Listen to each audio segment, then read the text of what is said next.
the original series, right? That's awesome. The OG chick. Yeah, there we go. Hey, what's up, man? What you got? Hey, doing? My name's Adam. I'm her dad. Maybe I can walk here. Good job. So, to clarify, Altoona style pizza tastes better than it should. Yeah. That's how they should have presented it to you. But anyway. Honestly, when I got the bite, It tastes better than it looks is the motto for Altoona pizza. So, it's an Altoona. So my question actually stems out of an 18th century debate that began in Eastern Europe. And it slowly evolved to a point where it exploded in the mind of Stephanie Meyer. She changed everything. And so my question to you gentlemen is, what is a vampire? You said it started in the 18th century? It was long the before debate. that. That was That was like academic maybe the debate. Western version. But yeah, no, vampire has been within myth and lore since essentially we have myth and lore. Yeah, so 18th century is when the academics got involved and actually tried. Oh, they always screw everything up, don't they? Well, look at me, I'm so smart. Sorry, I dog on him. I like that question, though. It's a good question. That's a great question. I think vampire has many different facets and ideas to it, right? I think we've all run into certain emotional vampires in our lives, right? 100%. You ever see What We Do in the Shadows? Yeah. Colin in What We Do in the Shadows? Dude, that guy's hilarious. Matt Perry. No, you haven't seen it? Dude, it's so good. It's so funny. funny. Is it It's hysterical. You become a vampire, you're fabulous. All right, I'm not very personal. But listen, I think it's a great question. I think vampires have been around as a myth forever. I think they kind of, Sinners just did a really amazing version. If you haven't seen Sinners, it's one of the best films I've ever seen. Like, hands down, hand to God, top 10 movies of all time. There's a sequence halfway through the film that just blew my mind. And it talks about how from African lore, there's the hates, and there's different kinds of spirits, and different spirits that incorporate and will take over a body and make them do evil. Now, I think we've all seen that there's evil in the world, and so it's exciting to write about. I think there's a lot more good and beauty in the world than there is evil, but evil is a little bit more enticing. And when you have the sexual component of how these beautiful vampires are, and they lure you in, like the Gary Oldman Dracula, right? With Keanu Reeves being seduced by that. You know, we have a certain sense of that. There's this kind of seductress element, like a succubi.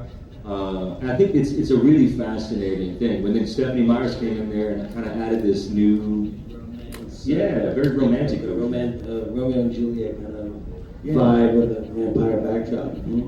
I agree. I think for me, vampire is a person who feeds on other people. You know, so in most movies they're feeding on their blood, but it's also emotional, like he was saying. Like anybody who takes from other people and steals their energy is to me what a vampire is.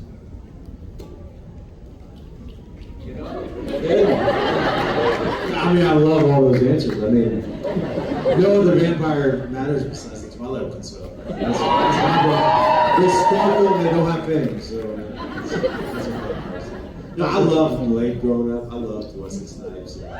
You know, and then I got to work with him on Expendables 3. I'm like, man, yeah, this is like a real vampire I get to work with. But it's cool. There's a lot of them. You know, there's a lot of. I haven't seen that movie yet. Yeah. Yeah. So it's. I love all the different tones of them, like, you know, Nosferatu, it's Twilight. They're all different. Like, Well, you have that book. You said. Yeah. So I don't know if you know this story. I'll tell it real quick.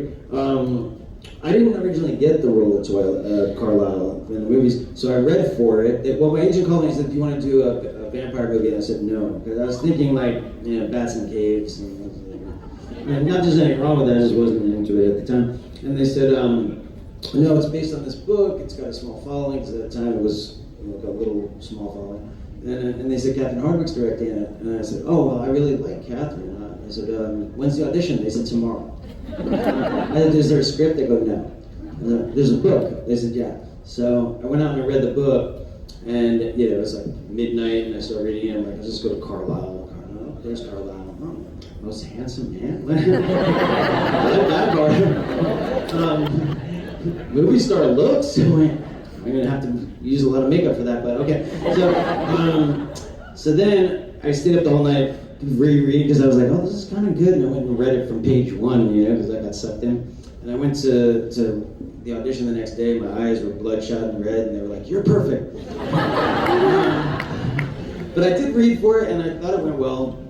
And then a week or two went by, and you know, I would call my agents and bug them and say, "Hey, I'm like, what's going on with that movie?" And they said, "Oh, you're on a list." And I was always on a list. I was on a list. Well, how many people are on this list? Oh, 3, 10, 100? No, it's a short list. Who knows how long that list is? So then they called and said, "Oh, someone got the role." I was so bummed because I was like, "Oh man, I felt like I did a good job for that." And then I went into another audition the next day, and it was on the coffee table there in the lobby. There was a book. It said 100 Years of Vampire Making in Hollywood. It had like Nosferatu. It had like Interview with a Vampire. Such a cool book. And I was like, wow, the universe is really rubbing it in. I didn't get this. Thanks. You know, but it was such a cool book that I said, I'm gonna write down the name of it. I'm gonna send it to Catherine because I had such a great time reading with her, and like maybe there'll be a second movie, or maybe I'll work with her down the road. So it was just a kind gesture. And I wrote and I inscribed it. I said, hey, I hope this book inspires you to make a great vampire movie one day, and I hope you're part of this 100 years of great vampire movies one day. So she got the book on the same day that the actor his deal didn't go through. And they said, who do you want to go to next? And she was like, oh, what about Peter Facinelli? So I bought my role for $29.99. And that's the moral of that story. But here's the great full circle of that story, which I love to tell. And this was recent, like in last, maybe it was December. I'm at a fan event like this, and some girl puts down a book. She said, will you sign this? And it says 100 Years of Vampire Making in Hollywood. And Twilight was in it. And I literally teared up. And so I bought the book and I sent it to Catherine. Yeah. And I said, we made it. We made it into the 100 Years of Vampire. Thank you, guys. Thank you.